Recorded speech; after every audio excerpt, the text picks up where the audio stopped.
मंदिर में घंटी बजाने की परंपरा एक वास्तविकता में केवल एक रिवाज नहीं है, इसके पीछे बहुत बड़ा रहस्य छुपा हुआ है।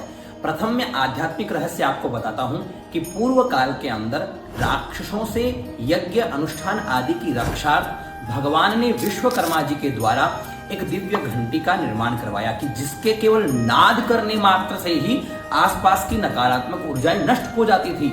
यानी असुर आदि जो भी होते थे, जो यज्ञ अनुष्ठान में विघ्न डालते थे, वो वहां से तुरंत भाग जाते थे। ऐसे ही दूसरा विषय मैं आपको बताता हूं कि आगमर्थम तो देवानाम गमनार्थम तो रक्षसाम घंटानादम प्रकुर्वीता पश्चात घंटाम प्रपूजयेत।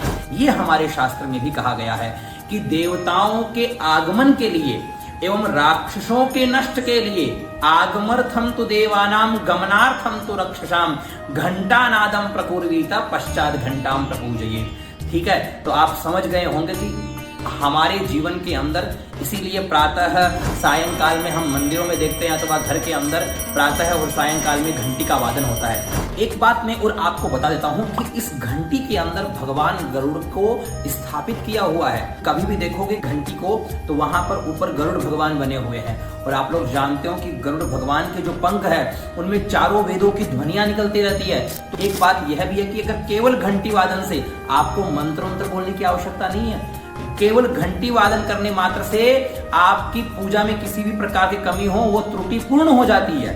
क्योंकि जब भगवान की जो गरुड़ घंटी बजती है तो मानो चारों वेदों के मंत्र बज रहे हैं, और वही बजती हुई हम भगवान की आरती करते हैं, वही बजा करके हम भगवान को भोग लगाते हैं। तो हमें मंत्र बोलने की आवश्यकता नहीं होती है। वैज्ञानिक तथ्य के अनुसार जब हम हमारे मस्तक के ऊपर घंटी बजाते हैं अथवा हाथों में घंटी बजाते हैं तो एक अल्ट्रासोनिक वेव्स यानी सूक्ष्म तरंगे प्रकट होती है, जो कि हमारे आसपास की नकारात्मक ऊर्जा को नष्ट करती है। हमारे दिमाग के राइट और लेफ्ट की जो एनर्जी है उसको संतुलित बना करके हमारे चित्त को बिल्कुल स्थिर करती है। आप कभी भी जाकर के मंदिर में घंटी बजाइए और इस चीज़ को अनुभव करिए। आप वहाँ जाते ही तुरंत बिल्कुल शांत हो जाएंगे। ऐसा लगेगा कि जैसे हमारे आगे पीछे कुछ विषय है ही नहीं। हम संपूर्ण चिंताओं से दूर हो जाते हैं। क्यों? वो कारण यही है। जैसे ही घंटी का नाद होता है, होते ही हमारा चित्त एकाग्र हो जाता है, मन स्थिर हो जाता है और हम भगवान को समर्पित हो जाते हैं। ठीक है, तो इसलिए घंटी का विशेष महत्व हमारे जीवन में है। आशा है कि आप सभी को ये जानकारी बहुत ही अच्छी लगी होगी, और कुछ जानना चाहते हैं तो कमेंट करिए। नमो नमः।